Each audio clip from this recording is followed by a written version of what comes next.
Welcome to the Nerd Journey Podcast. Our goal is to help you, the technology professional, accelerate your career progression, increase your job satisfaction, and be more effective in your existing role. We want to bring listeners like you the career advice we wish we'd been given earlier in our careers. I'm John White, at VJourneyman on Twitter, sharing co-host duties with Nick Cordy at NetworkNerd_. We're two former IT operations guys who have moved on to pre-sales roles with technology vendors. We have our opinions, but we also like to highlight the journeys of others and see what we can learn from them. We'd also like to ask for your feedback to make this a conversation, not a one-way broadcast. Email us at nerdjourneypodcast@gmail.com or DM us at nerdjourney on Twitter. So come join us on our nerd journey. Let's take a trip. Episode 294. How good are your ideas? Maybe you love one and think it's the greatest thing since sliced bread. But if it's an idea for a business, our guest this week would stress the importance of scrutinizing your idea early. Erik Gross is a technologist, an entrepreneur, a career coach, and a returning guest to Nerd Journey.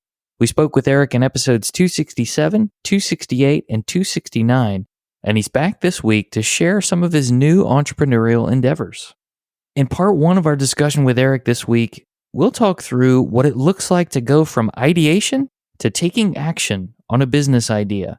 Maybe generating ideas is easy for you, but how can the entrepreneur or someone with a lot of ideas avoid distraction, figure out a good way to capture ideas, determine how and when to test ideas, and when to abandon an idea? And how can the entrepreneur, business owner, and hiring manager start to invest in people even before they're hired by making roles occupiable? I'll give you a hint. It starts with writing good job descriptions. But how do you get there?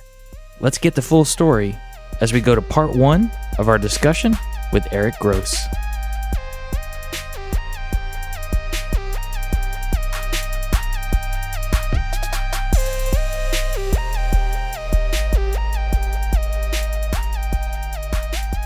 Mr. Erik Gross, welcome back to Nerd Journey.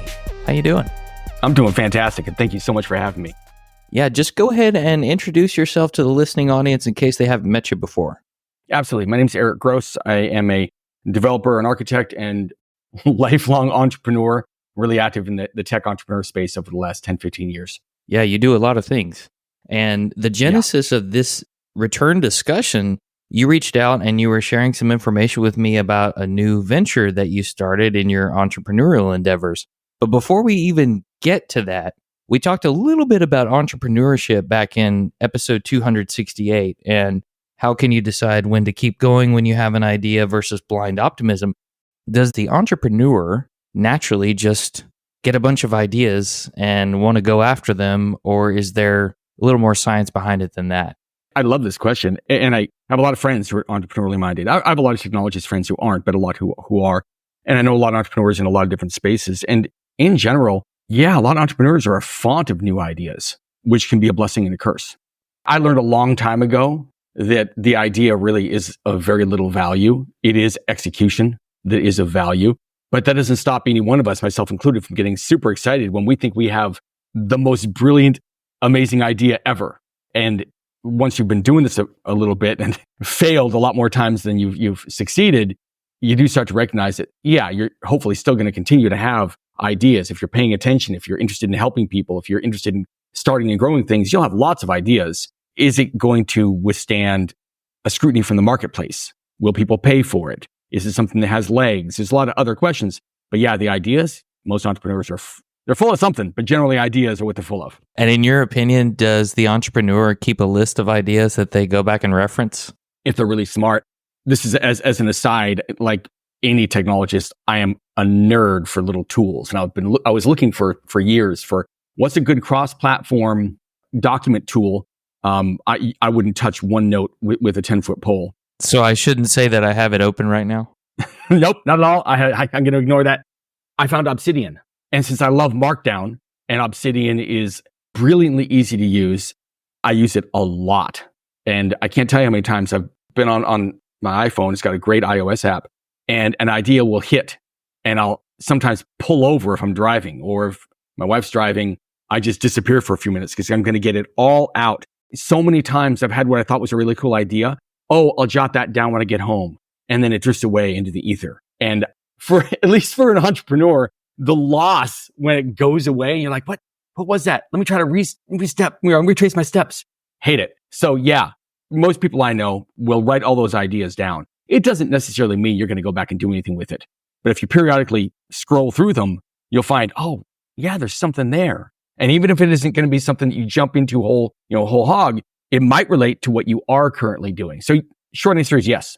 There's something to both of those steps, because even for the technologist that gets the idea on a creative way to solve a problem, or this new thing that they could do at work or tinker with or learn, or a person they could meet, or something they could blog about, any of those things I can put in, as you said, dump out all of the idea that you have at the time.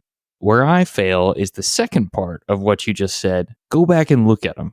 Yeah, I'm not methodical about it, but I do revisit them quite a bit. Usually it's something will trigger that memory. Like, oh, I did something about that. Often it's really cool ideas about, say, designing a new product. And then I'll go back through, and in those notes, I've got a whole section in product design, offer design, the marketing kind of piece of it, and go, what did I write down here? What are the resources I noted at the time that would come in handy later on? And again, every few months, I will just open it up and just look through every folder and go, is there anything in here I forgot about? Sometimes there's nothing, and sometimes it's like, wow, I'm really glad I decided to do that. And is that review process, is that something that you go to the point of, okay, I'm putting this on my calendar for every couple months, or you just naturally built the habit? I've just naturally built the habit. I'm just deeply curious and interested in a lot of things, and especially in the entrepreneurial space, I have a hard time not thinking about it. Like we were talking, before we started recording, I'm rarely not working. And sometimes the work is physical and you can see me actually doing something. And sometimes I'm just off somewhere mentally, solving something, thinking about it, but I'm rarely not working. Well, this naturally brings up a question for the entrepreneur who is, maybe they're in ideation mode, or maybe they've already started on something. How do you keep from chasing squirrels and shiny things and focus the attention in the right area? Like if I haven't started yet, I might have 10 ideas and I'm going to have to probably pick one and go with it. Yeah, it's such an important question. I don't know many people who are more inclined to chase shiny objects than entrepreneurs, except for maybe a front-end web developer who hears about the latest JavaScript framework. There is definitely shiny object syndrome in the front-end framework area, right? But, to come back to entrepreneurship, there's a few things that I could say in response to that. They're real for me and true for me. For the listener, your mileage may vary. One of them is I learned a while ago that when you get that urge to look at a new shiny object, generally, not always, but generally, is because you think that shiny object is going to fix a problem you're having executing. But almost always, the plan you put in motion to execute in that area was based on some earlier guidance that at one point you really agreed with. It made sense to you and you started to execute that plan. Most of the time, it's failure to work if it came from a reputable source that has a proven framework or whatever. Most of the time, it's failure to actually get the performance or the results that you wanted is due to your applying it incorrectly. And so I don't always do this. Believe me, I chase shiny stuff as often as the next person. But if you go back and look at, well, what was I trying to make work? And then go back to the source material, read it again. Now with some experience under your belt. You try to apply it to the real world. Very often I've found there's something in there where you're like, oh, I didn't quite do that. I took a shortcut around that. I thought I had a better idea. And so in general, that process will get you to stop looking at the shiny object and, particularly for an engineer, start applying an engineering mindset to what about this recipe for success did I not follow? How do I go back and correct that? That's one avenue. The other one for me is it revolves around this book that I may have mentioned it when we recorded in the last episode I was on for. It's a relatively short book that I recommend highly to anyone in the creative or engineering space. It's called A Technique for Producing Ideas. You can find it on Amazon. That's the exact title, A Technique for Producing Ideas. I believe it's by James Webb. In terms of like brilliance per unit page, it's incredible what this book is. It actually lays out a mental model for generating ideas that is reliable as engineering. It's brilliant. And there's a whole story behind how I discovered the book. But when I did, I found that from the age of around 13 or 14, this was the mental model I'd been using for a long time. And when I finally saw it laid out as an actual process, first of all, it was incredibly gratifying. Oh, I'm not as weird as I thought. My wife will look at me sometimes and go, where did you disappear to? And I tell her, oh, I've sort of got this mental machine in my mind that kind of chews on problems. Mm-hmm. I just set them off to the side. And then every once in a while, I get a result back or I look at it to see what's happening. And she just cocked her head and looked at me and went, you're weird. And that's part of that book. You know, if you read it, you'll get your own interpretation out of it. But for me, that was part of the book. The point is that when you look at this question of how this serial entrepreneur or a beginning entrepreneur can avoid that shiny object syndrome or know which of the many options are in front of them, they're getting them super excited. Where do I put things? There's a step in there where even after you've done all of the earlier processes to generate ideas and you come up with an idea you really think is amazing, you have to be brave enough and thick-skinned enough to subject it to scrutiny. A word I used earlier. You have to put it out in the marketplace of ideas or the marketplace of actual services and products being offered, and be willing to be wrong. Be willing to take sometimes harsh feedback or criticism. It's so much better to find out very quickly in terms of like a feedback loop. We're going to think as engineers. That feedback loop, especially in the early processes of an entrepreneurial like launch of a product or service, that feedback loop should be hours or days for figuring out whether any aspect of this product or service launch, including whether you should even do it. That feedback loop should be very short. Otherwise, you can spend months, say, designing the actual product or the service, build the actual thing, get it deployed, and then you get your first alpha or beta testers and you get horrible feedback after 6 months of work. That would be awful. No, you want that on day 2 or 3. I've done it. It's painful. I feel like the fail fast or iterate fast idea maybe makes you humbler and takes some of the ego attachment to the idea out. Oh, 1,000%. I was working for a company, we're going way back machine, 2010, that did 3D modeling using like SolidWorks and a few of those other applications and such, right? Oh, yeah. And iPhone had launched 2.5 years before. You know, there's a glut of cool new designs and form factors on the market and such. And I had what I thought was the most brilliantest ideas to Everest, which was almost like an industrial cool looking like pocketbook for your device that would also hold other things inside it. And the more I thought about it when it was just an audience of one, the more I thought this was phenomenal, awesome. And my bosses, while they were in the software space, obviously sold to a lot of manufacturers. And so I ran it by them one day and they shut it down so hard. It was so demoralizing. But they were 1,000% right. Like, look at the form factor changes in the mobile device space over the last 10 or 15 years. Oh, yeah. There's no way that even if it was something people wanted, that you'd be able, what are you going to maintain 45 different form factors? So yes, it can be humbling, but you want that. You really want that very early on, you know? And I know this is a truism, but the fact is that when you get knocked down, the only person that can pick you up is you. And you have to agree to stay down. You have to agree to it.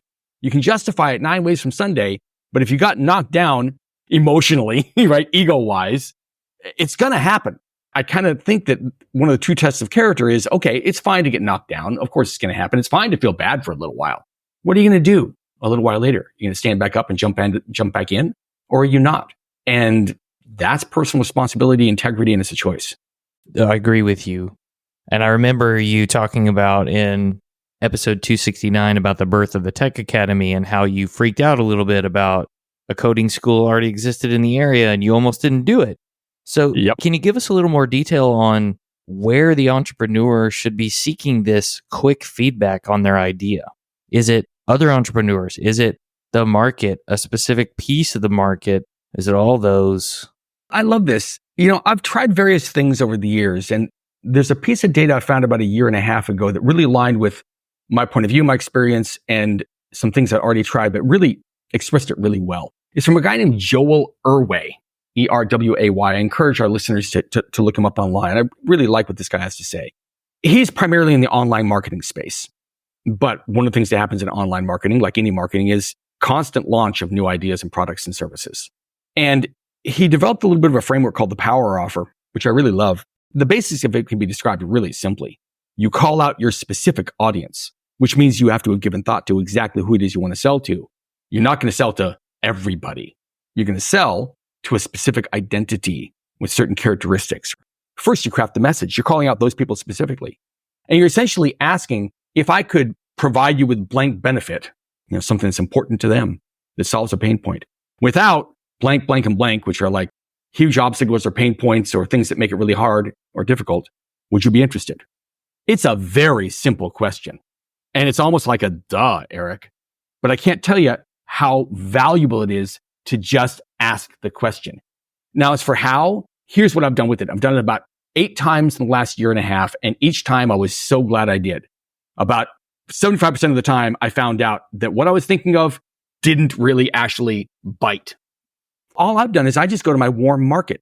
Like, warm market is simple. It's anybody you have the ability to contact right now. On my LinkedIn, I've got 3,700 people I could contact. On my Facebook, I have 1,200. On my emails, I have, 2,000 or 3,000. And I would literally send that message. It would just say, like the latest one, hey, business owners, if I can help you make more money and improve efficiency by leveraging cutting edge AI and automation tools without having to pay for expensive, time consuming custom applications, would you be interested? And I just put that out there. And within 18 hours, I closed my first client. That's awesome. So that's one of the ones that worked. The ones that didn't work are legion. Right. But thank goodness I found out super fast. It's interesting because you didn't say, would you be interested in paying for this? You just said, would you be interested? Is there a reason for that? Absolutely. Because people pay for the benefit. They don't pay for your product or service. They pay for the benefit it's going to provide to them. It brings them greater chance of survival or pushes away things that are a threat to their survival. That's what they're paying you for. And that's why you call out your specific audience. Anybody who isn't one of those people, I have lots of people, in my socials and my warm network that are business owners. They probably stopped reading after sentence 1. Very possible. Good. That's who I want to speak to. And the second thing is, no, obviously I'm not saying they want to pay for it, because a business owner, if they keep reading through it, they absolutely would pay for that. They're going to pay for whatever makes them more money and improves efficiency and doesn't mean they have to pay for super expensive custom software. Yeah, they'd be willing to pay. So to answer your question, yeah, I found that works really, really well. It's just a rapid feedback loop. That's all it really is. It's your chance to find out really quickly whether, it's got any legs. And in general, the people in your warm network are often very similar to the kind of people that you want to be working with anyway. It's not like I'm going to come up with a service for funeral directors and then say, attention funeral directors in my socials. I don't know that I have any in my audience. Right. You know what I mean? Yep. So generally the kinds of things you're going to present to them, you know how to speak to them. I know how to speak to business owners. I've been one for a long time. I feel for them. Actually, I have tremendous admiration for an entrepreneur, for a business owner who's willing to put themselves out there and try to grow and build something. I speak to them because I am them. You can identify, relate to, or have something in common with your target market or persona that this thing, service, maybe it's a novel, maybe it's a story, maybe it's a podcast, right, is for. Yeah. Or that you hope it does. Oh, sure. Yeah, the entire purpose of it is really just to find out. And here's the thing. If you don't get any kind of bite, it's not a big deal, because you don't then go and make that thing, and no one's going to remember that you didn't make it. I pitched several things over the last year and a half. Only 3 of them bit, really got good interaction and response. And so I built those 3. The other 5, 6, 7 of them, nobody remembers. Nobody sent me something 3 months later. Hey, I thought you said you were going to do this podcast. No one said that. And I found out really quickly that no one really was interested. And I'm so glad I did. Yeah, if they're not interested in you doing it, then I guess it would make logical sense that they're not interested in you not doing it. Right. I mean, the biggest thing for me is, and look, this is something I struggled with in my early years as an entrepreneur, is it's real easy when you come up with what you think is a really good idea to only look at that thing from your viewpoint, to get honestly really emotional about it or attached to it. It's really, really easy. An entrepreneur shouldn't be concerned with their own viewpoint very much, to a certain extent. They need to consider the viewpoint of their ideal audience, their ideal customer. What's that person going through? What are their genuine goals? What are the things that really keep them up at night? Your attention should be on them, because honestly, even though we have to be profitable, we have to survive well, you are there to serve them. You're there to provide more value than they paid you for. And that's really hard to figure out how to do if the only point of view about your product or service that you look at is yours. Or if you're surrounded by any kind of yes people, like if it's people that maybe don't want to hurt your feelings or anything. Luckily, my friends are perfectly willing to hurt my feelings. I have no shortage of people that are willing to tell me I'm an idiot. Well, sometimes we need that, regardless of whether it comes from a friend, a close family member, or whomever, right? Yep. So here's a question. Yeah. You get the persona right, but that's only after you've generated the idea that you think carries some weight and you need to test it. So we spoke a little bit about the most valuable knowledge framework in episode 269. What I really want to know, Erik, is where does that come into play in this process? To me, that's the earlier stage of it. It's the ideation phase of what could I do? And I've found that the more times you go through that kind of a process, frankly, whether you read my most valuable knowledge workbook and go through it and come up with a bunch of ideas, or you've got your own sort of mechanism for how do I ideate? Honestly, it doesn't matter. I love it when people come up with really cool ideas. But that's the earlier stage of the process. And you might settle out on 2 or 3 or 4 or 5 different things where you're like, I kind of like each of these. That's when you want to very quickly get that feedback. If you want to know more on the most valuable knowledge framework, we've got links in episode 269 to Erik's workbook that you can download for free. Good exercise to go through. How did you end up landing your idea in the automation space that you mentioned? Like, what drove you to select that as part of the idea? Well, it was actually a longer journey than some of the ideas I've really tried to test out in the marketplace. Mm-hmm.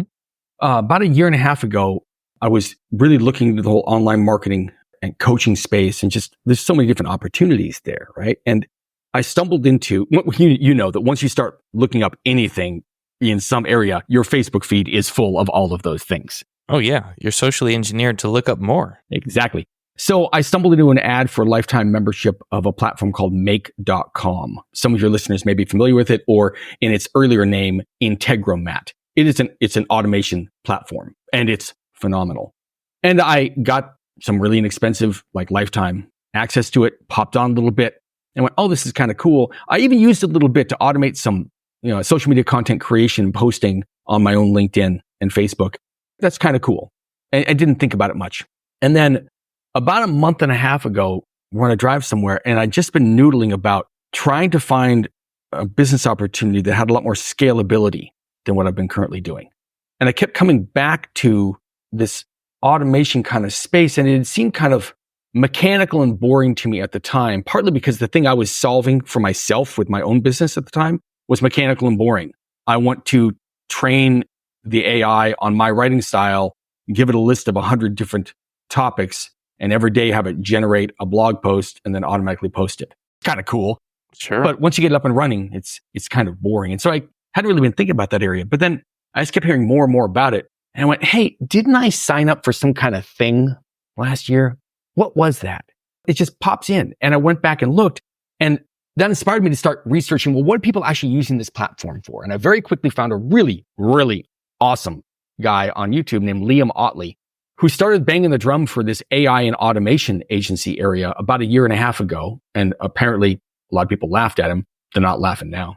And so that's where the beginning of this came about. Is like, hey, wasn't there something I was using or looked at a year and a half ago that might fit this new sort of area I'm interested in? Back to what you were saying earlier, do you think landing back on this tool you had tinkered with before had anything to do with the execution of previous plans and maybe not executing the way you had wanted? Oh, 1,000%. I've had to look really closely, for example, at my career coaching, which I'm still doing, but it didn't scale the way I wanted it to.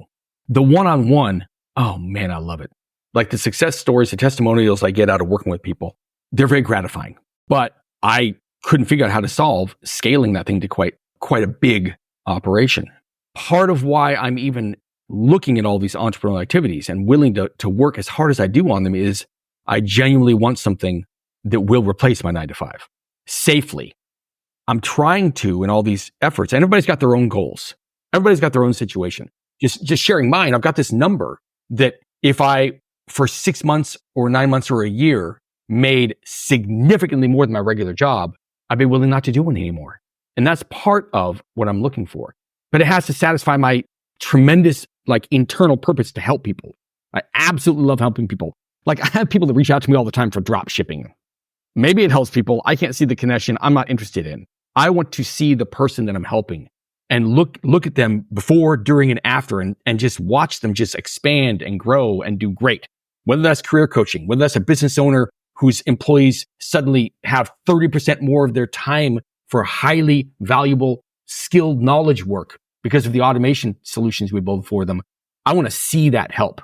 That's my gratification. And yes, I want to get paid well for it. Right.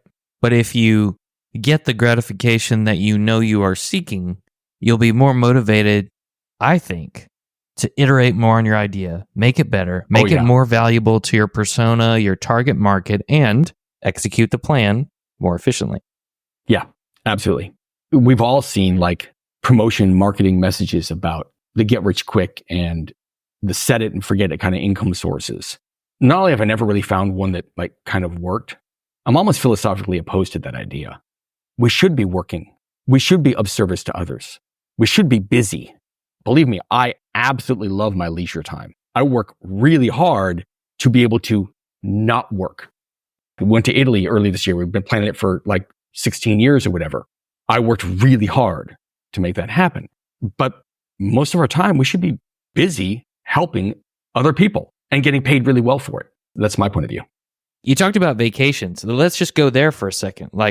Entrepreneurs are busy people, right? They like to serve people. They like to solve problems. They might be the owner and lead consultant at their firm, right? Maybe they're the only employee and they have to work extra hard starting out and to penetrate new markets and all this stuff.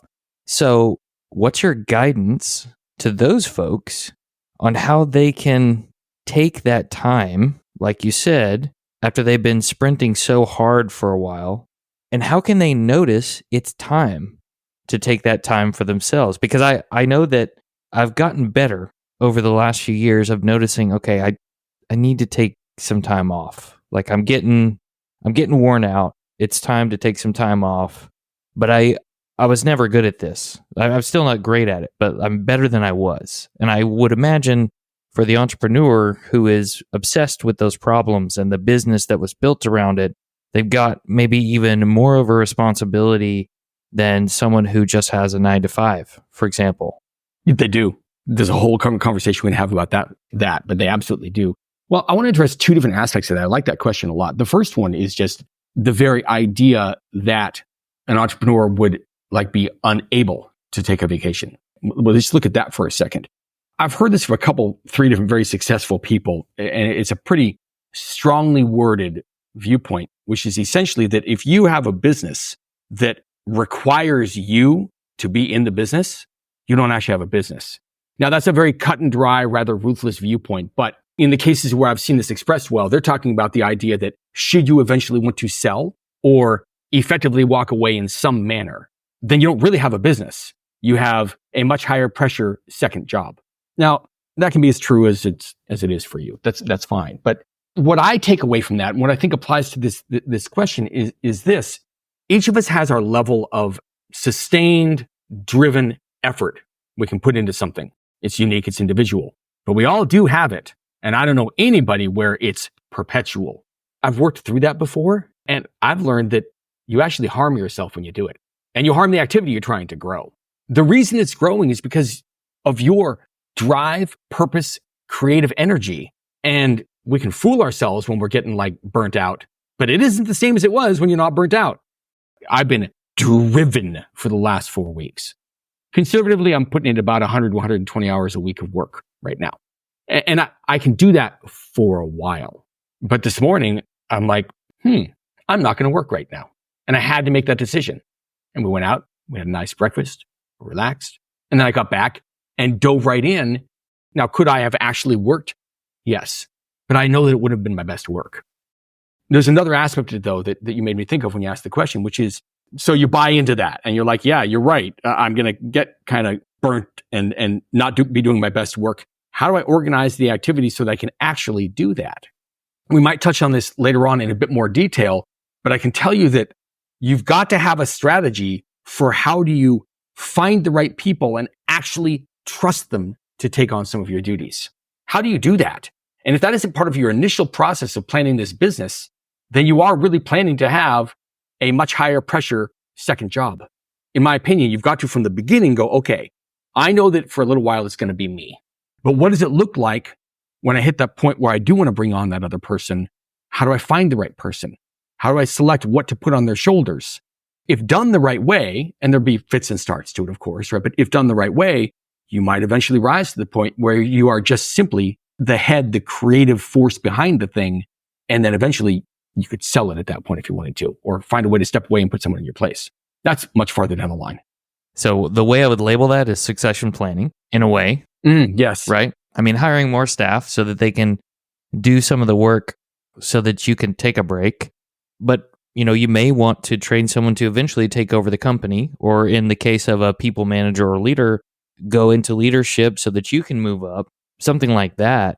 That's very interesting because there are people who may be somewhat protective about the knowledge they have and they don't want to share it because if this person can do what I can do, then I'm not as valuable anymore. Can you speak to that attitude and mindset and breaking through it and telling yourself, no, it's actually better to find someone and train them? And I'm glad you brought it up. I've seen it way too often.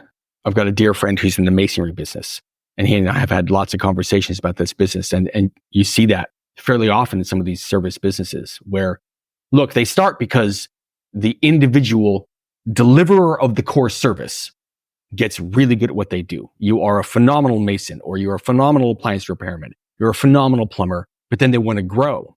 All too often, I see them do two things that will harm their growth. One is they can't let go of the actual delivery of the product or service. They can't let go of it. They can never just 100% trust that someone else is going to do it. One of the big things is they're not willing to experience the fact that probably no one will ever do it as good as they can do it in their minds, because you're not going to have a clone of yourself. And for some people, that's a really difficult thing to let go of, especially if it's someone who got really good because they take a lot of pride in their work. So that can be a difficult thing.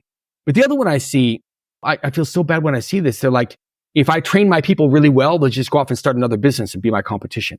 You hear this all the time. It's the same thing as, in my mind, as ideas are worthless, execution is everything. Do you think that that person who's a phenomenal mason or a phenomenal plumber, that you're super happy and you poured everything into them, that suddenly they also know how to run a business? No, they 1,000% don't. They're right there in the service delivery area. And that's what they're really good at because you invested in them. And so, yeah, it'll stink if they walk out the door and try to do what you did, but they don't see the other parts of it. They don't see the pressure involved in making payroll. They don't see how do you design an SOP outside of the delivery area? How do you handle the administration? How do you handle the marketing? How do you handle the quality control? How do you handle the referral?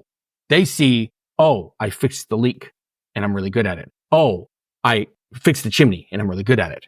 I should go off and fix chimneys for other people and make my own money. So they're not actually a danger. And in the case that maybe they are and they were a born entrepreneur, do you really want them just sitting there languishing at your company when there's someone that can actually build something cool? That's your own personal point of view. But I see that worry all the time. Like, no, invest in your people. Invest in your people. 1,000%. This begs the question, Erik. I'm going to grow my business. I eventually have to hire, so I have to figure out when's the right time. But how do you figure out who you should invest in? Whether you're a business owner or a hiring manager, what are some of those qualities we should be looking for, especially, in the tech industry? That's what our backgrounds are, technologists.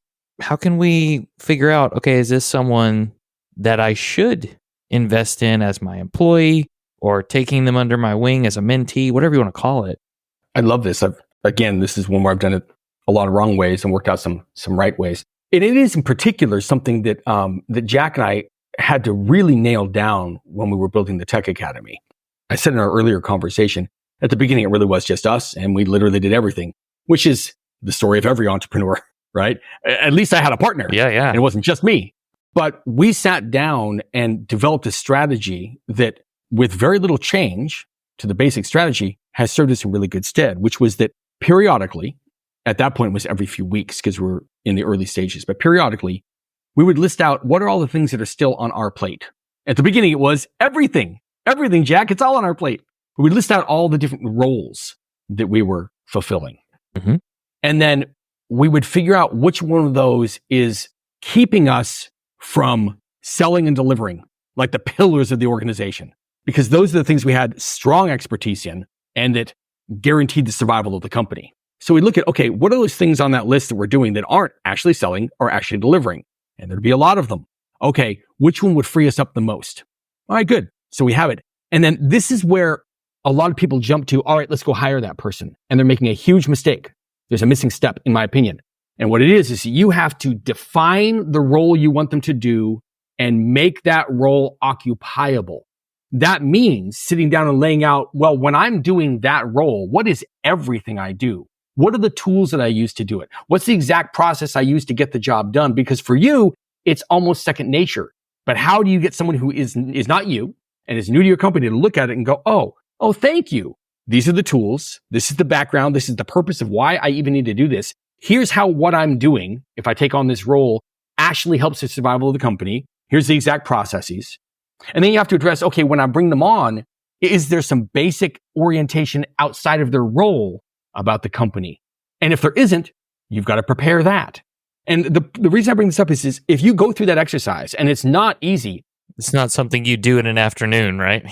No, exactly. And during the time you're working on that, you're not selling and you're not delivering and you're not doing whatever that role is. Right. And so it goes lacking even more and was already a pain point, right? But it's worth the time to organize it, because what'll happen is as you define that role, you will start to get a very clear picture of who could actually occupy that role. And so when you actually go out and promote it, you can describe the exact kind of person you're looking for, the exact ideal skill set, the exact attitude, because you laid it all out very clearly on paper. And you'll know that the person you find, you'll know you're going to be doing them a tremendous service because they'll walk into a role that is very well defined. How many times have you started a job where it isn't 100% clear what you're going to be doing?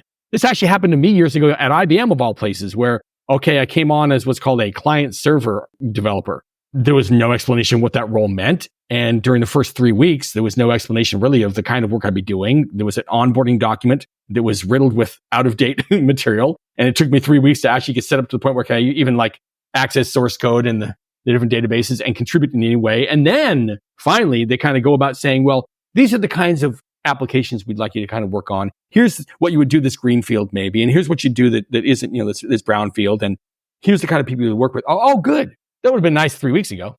So what are some of the questions you wish you had asked when going for that role based on everything you just said about writing a really good job description for someone? Absolutely. What does onboarding look like? It's a nice open-ended question. And I always ask it, what does onboarding look like? What I'm looking for as the potential employee is, first of all, do they even place much attention on this? And if they don't, it's not a good sign. And if they do, then hopefully I'm looking for something close to the ideal scene for me and how I like to operate. Everyone's different.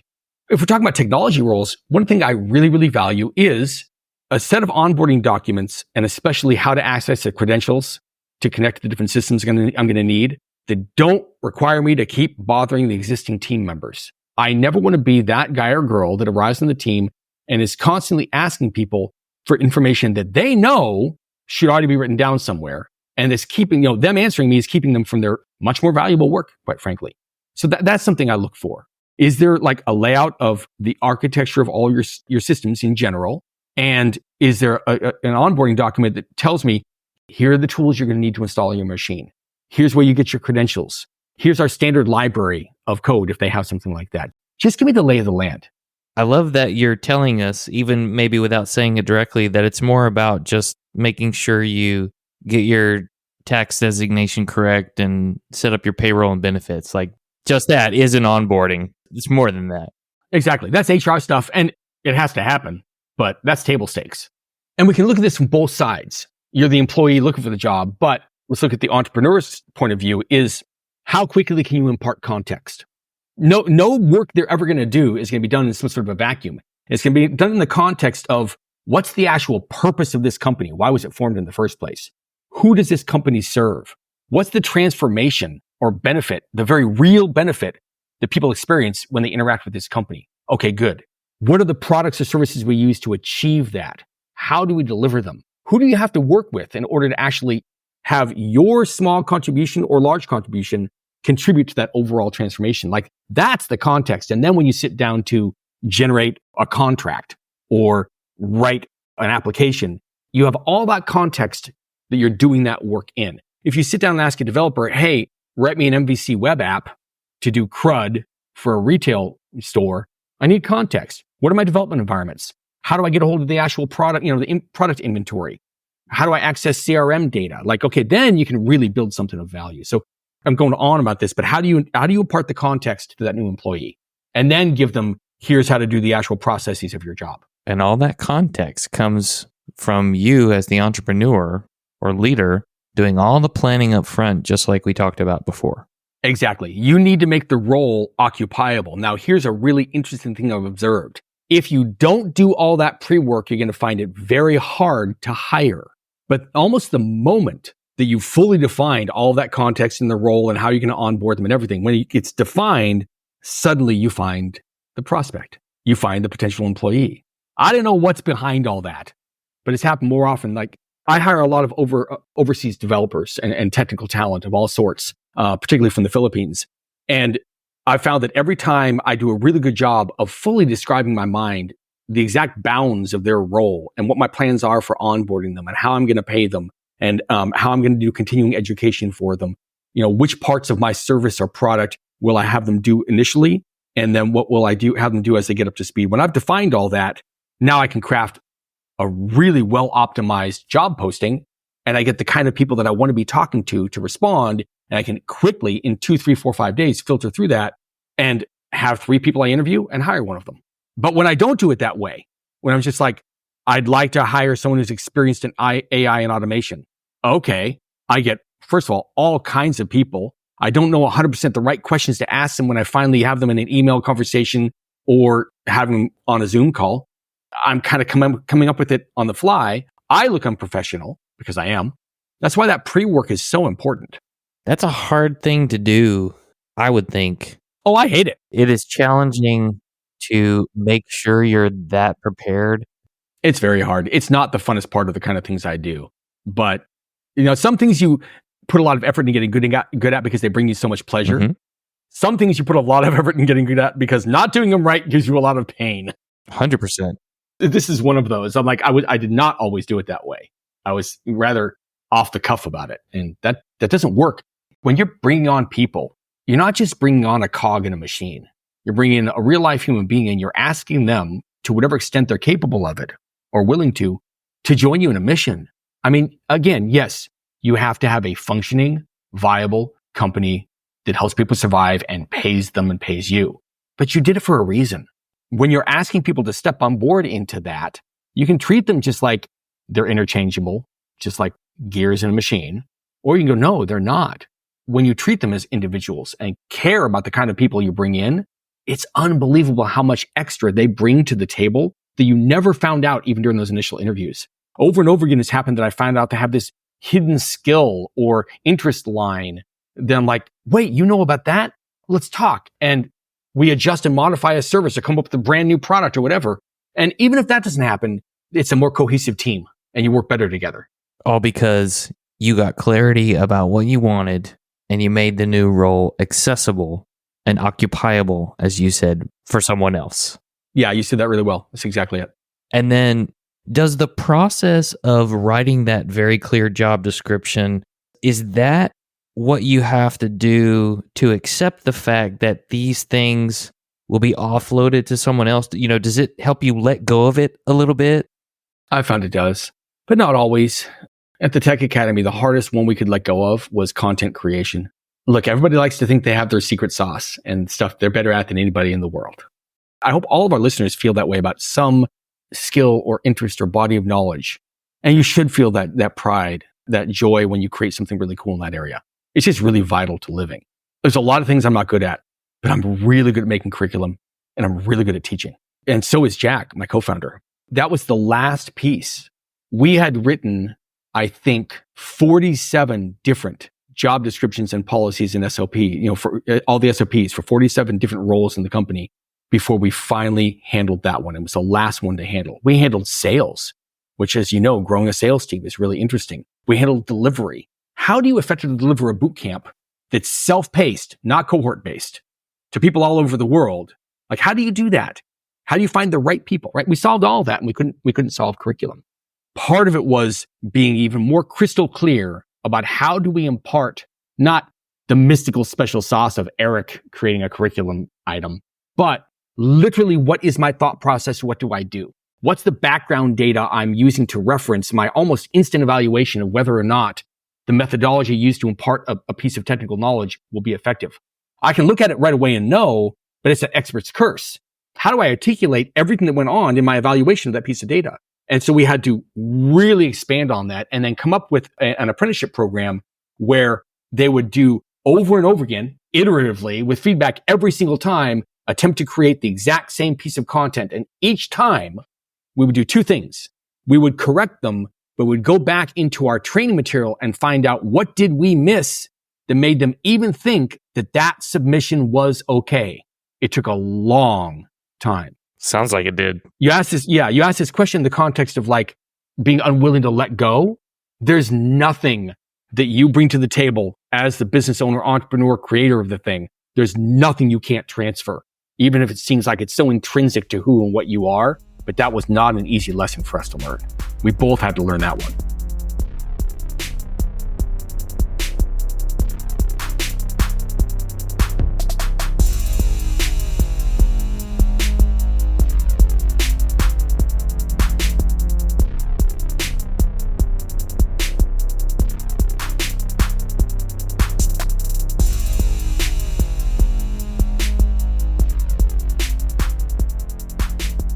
I had not heard of the power offer concept until this discussion with Erik, but I do think that we could use this idea of a power offer inside our own companies. After all, your warm network is your coworkers in that case.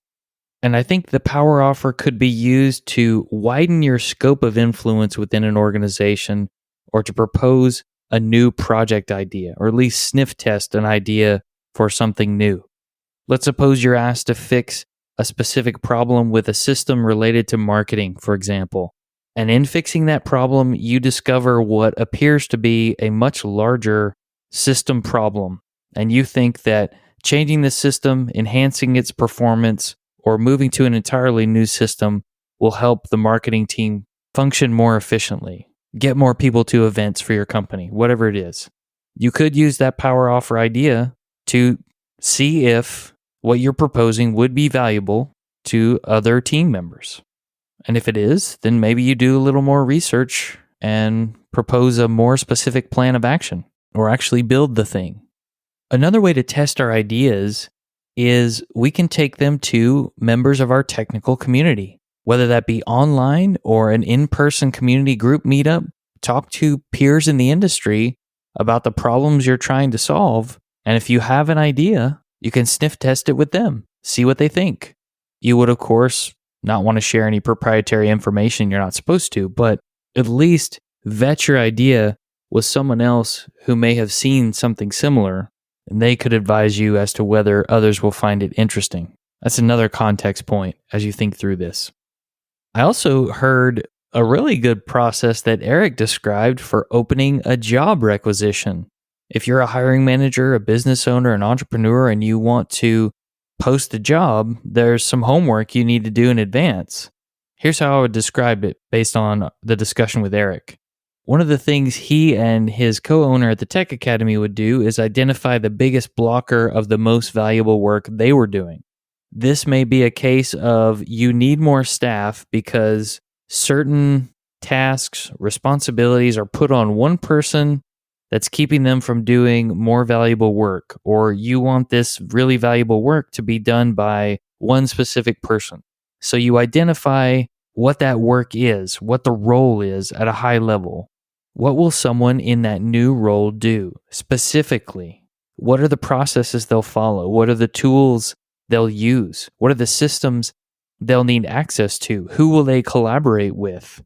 What do you want them to do when they first start compared to farther down the road? Are there other things that you might want to offload to this person or plug them into?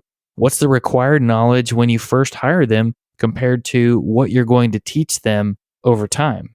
And then, of course, you would need to place a value on that role and figure out the salary. But I think just going through this process of being very specific as it relates to the job role, it forces you to document, verify, and refine not only processes, but tools and the actual work that's being completed.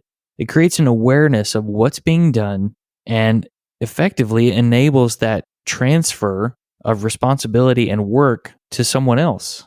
It's almost a form of knowledge sharing if you think about it. But you're sharing knowledge about the work that needs to be done, and that's how you write the job description. And then another part of this process is giving someone context about the company they're working for, the team they're working on. Where do they fit into the company's mission? In doing all this work, you are creating a good onboarding experience for the person, or trying to, and you're giving them a purpose from the day they start so that they're not idle, they know where they fit in, they know what they need to do. It lessens the anxiety of showing up in a new place and helps them get, as Erik said, the lay of the land. If you're looking for more discussions on entrepreneurship, there are a number of those in the catalog, but I would point you to the episodes we did with Al Elliott, episodes 235 and 236. Certainly the past episodes with Erik, 267, 268, and 269 as well. There's more to come, and we'll hear it next week. Farewell, listeners. Tune in next time as the journey continues. I'm John White at VJourneyman, for Nick Cordy at NetworkNerd_, signing off. Adios.